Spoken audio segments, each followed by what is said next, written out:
Gather around as we spill the tea on cybersecurity.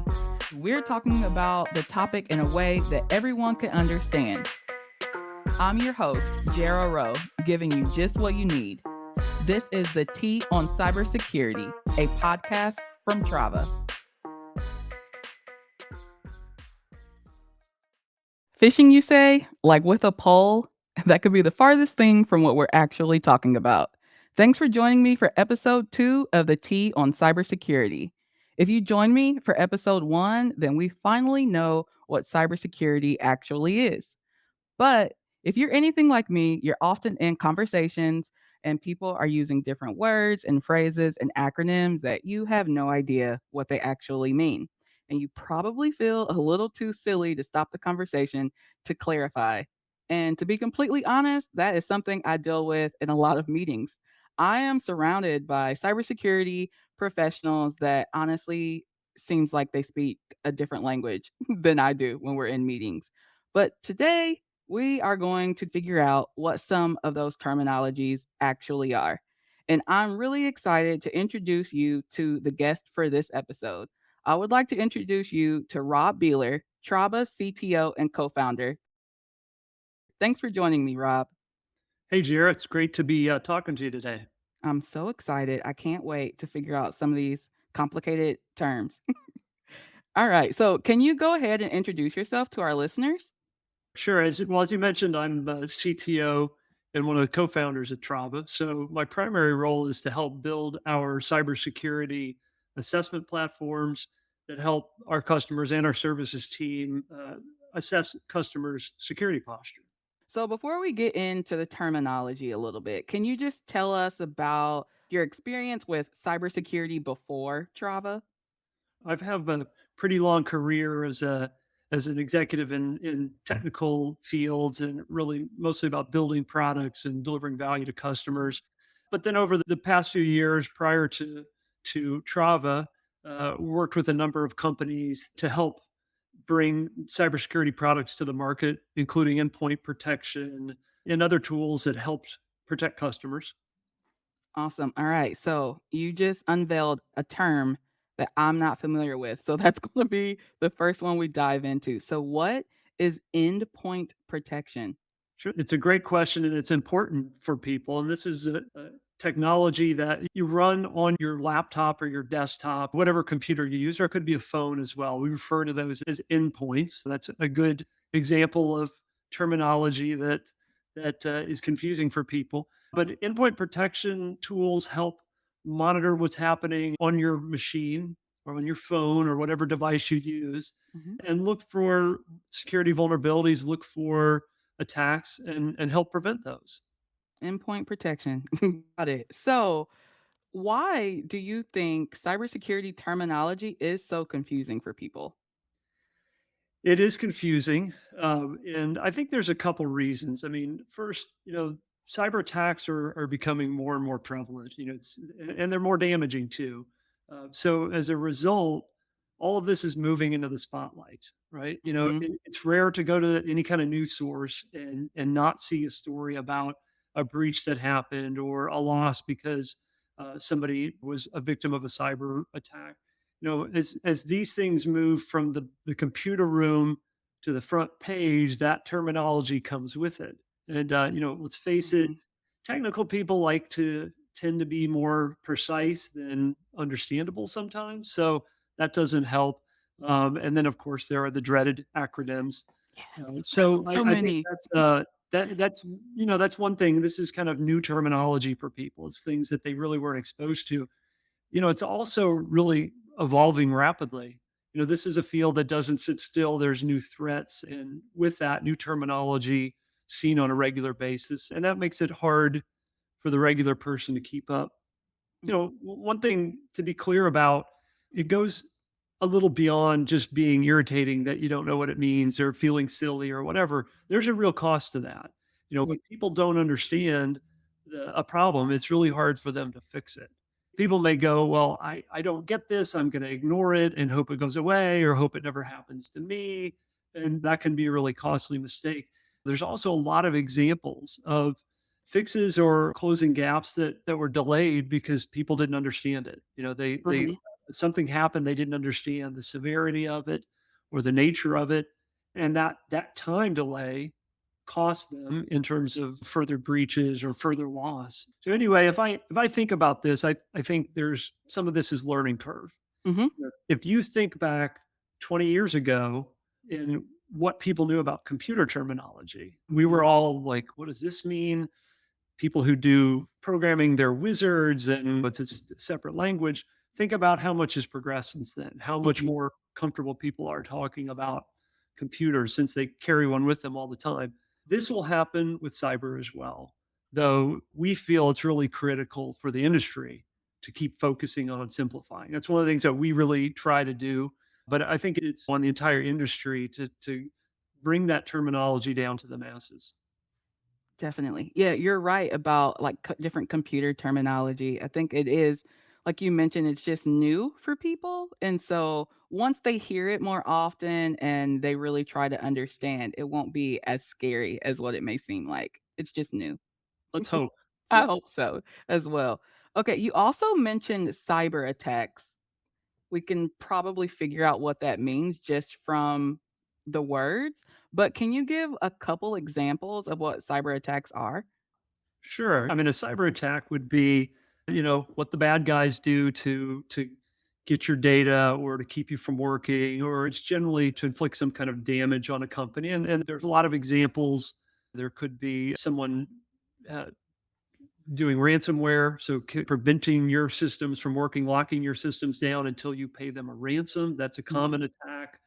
Phishing attacks, which we're talking about today, where people will try to use techniques to get data from you that they can use, whether it's sensitive data, credit card, or information about you they can use for other purposes. There's a lot of other attacks with fancy names like denial of service, where Oh, someone will attack a company and just prevent them from running. They will hit them wow. with so much traffic that the company is basically disabled, often for various reasons, sometimes for ransom or just malicious behavior. But yeah, there's a lot of different ways that the bad guys can use to attack companies.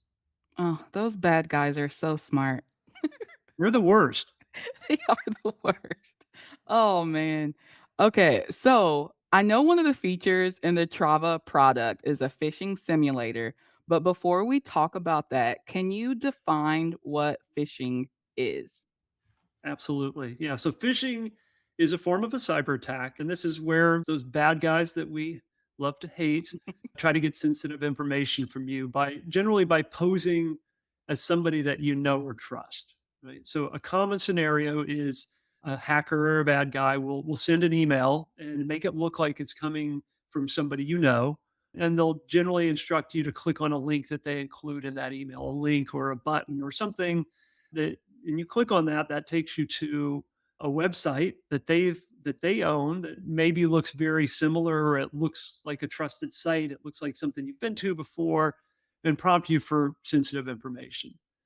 So they may ask you for enter your password. We need to verify your password, or we need your credit card number or your social security number. And then it's easy to see what they can do with that. Yeah. But there's also, they may ask for information that may seem innocuous, that's just maybe personal information. You think, oh, that's not a problem. But something to keep in mind is that they can then use that data on later attacks Mm. to get more information or to pose as you to someone else because they say, well, they know this about you. They can sound credible. So that's it's important to think about it beyond just your credit card number, your passwords. A little fun fact about phishing, where that Mhm. term came from. It is it is a variant of the word fishing, like fishing with a pole, as you mentioned in the intro. But it also came from a word. It's called freaking with ph, Yeah. just like phishing as a security attack. And freaking was a technique that was used in the past. It's used a little bit now to manipulate telephone signals. So really, the first hackers there were used this technique to get free long distance calls. And Cool. it's kind of a variant of that. Awesome. Freaking wow. Yeah, So, yeah, the first hackers were via telephone lines that's before right. cyber. Interesting. Look, we're learning so much. Okay. So, can you just talk us through, like, the Trava phishing simulator a little bit and then why that's important? Sure. Yeah. So with Trava, we really try to assess a company's security across a lot of different vectors. We look at a lot of different ways that a company could be vulnerable or could be attacked and try to help the customer identify, hey, these are the areas that you need to work on. So we will look at things like we'll scan for vulnerabilities and we'll ask you questions about your processes. But another piece of this is social engineering, which includes phishing. So we want to look Mhm. and see how will your employees react if somebody sends them a phishing attack? Will they fall for it or will they detect that and report it? So, what we've done is we've integrated in a phishing simulation function into our product. And this lets a company put their users in, identify here's the people that are in my company that I want to test, lets them pick from a variety of templates that look like real emails, but they're a little bit off, and then it'll send those emails to people with a link. Then we measure how many people open those messages, how many people click on those messages, how many people actually say, hey, I think this is phishing and Mm. report it. So this helps. This is a really valuable tool to help understand how your employees will actually react. A key thing is you can put as many safeguards as you want, but if your employees are clicking on those links, they can expose you. Yeah, and we definitely don't want that to happen. We don't want someone to expose you, and we will actually talk more about employees and how they affect company cybersecurity in a few episodes. So, one thing that I'm noticing with phishing and that is that it's primarily via email. So, what is the difference between phishing and spam? Yeah. So the big difference there, the intent, right? Phishing is an intentional malicious act to steal data, to get data from Mhm. you. Where spam is mostly harmless and it's often used as mass advertising and just to present unsolicited products and services. It's also referred to as junk mail because most of the information in there is worthless. So generally, spam is irritating because it fills up your inbox, but there's Definitely. not a malicious intent. Generally, if you click on a link in there or if you follow that, it's typically not so detrimental as a phishing message. Got it. Okay. So another term that you used a couple times is vulnerabilities. Can you explain what that is a little bit? Sure. So while a vulnerability is really a flaw or a weakness that can allow attack to occur and cause damage. So if we think about phishing is really a threat, it's something someone might do that could harm your system. It's a circumstance or event that could impact your system. A vulnerability is something that this flaw or weakness will let that attack succeed. And the result of that is you have a risk, which is a potential loss. And if you think about those terms, maybe in something that is a little more common, a threat might be someone could break into your house and rob you, right? Mhm. Vulnerability is, hey, you left your door open, you didn't lock your door. And a risk is your TV gets stolen, right? So that's Oh, the way to think about that in terms of phishing. The risk is or the threat is someone executes a phishing attack on you. And the vulnerability is you don't train your people or you people click on the link. And then the risk is you could lose data, you could have versus stolen or compromised. that makes a lot of sense because I often get confused about the difference between threats and vulnerabilities and risks. So you explaining it that way clarifies so much for me. I appreciate it. Great.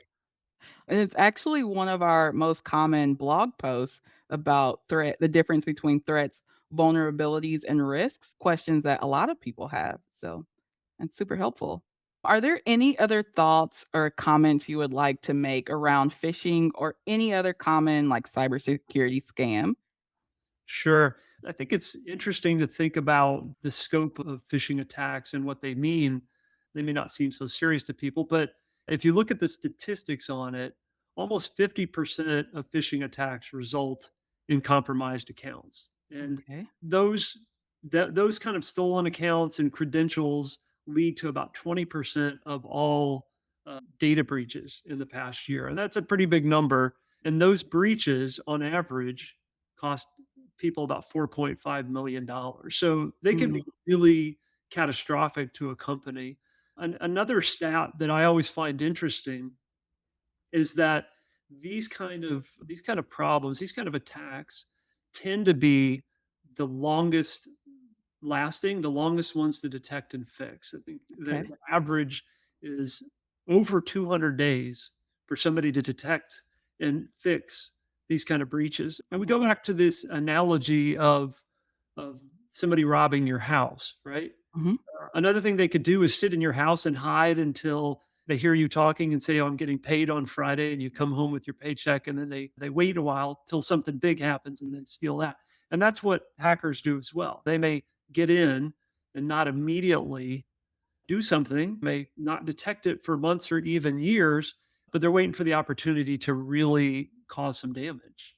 Yeah. Oh my So gosh. that's I think those stats are interesting. The Mhm. other thing that I think we always have to talk about with this, and this is one of the things that Trava, we really try to bring to our customers, not just, "Hey, this is a problem," but how do you fix it? What are the Definitely. ways that we prevent our users from being the victim of a phishing attack?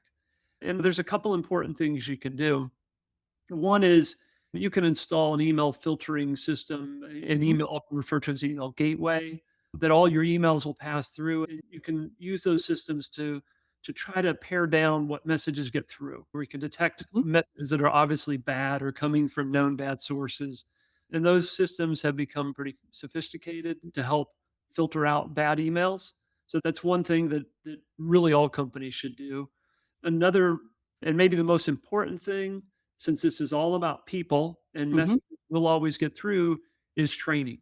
It's often referred to as security awareness training, training people to know the common signs of a phishing message, to know how to detect that something isn't coming from who you think it is, Mhm. or how to avoid clicking on links that can get you in trouble. Maybe the most important thing that a company can do to prevent from a phishing attack. Oh, for sure. We definitely have to make sure we're all knowledgeable of these things to make sure that we don't let, the hackers get the goods of our companies. Yeah. So thanks, Rob. I really appreciate your knowledge. So that wraps up episode 2 of the T on cybersecurity. The next episode, Trava CEO Jim Goldman will be back with me to talk about why cybersecurity is important for small and medium sized businesses, especially SaaS companies. So now that we've spilled the tea on these different cybersecurity terminologies, it's time to go over the receipts.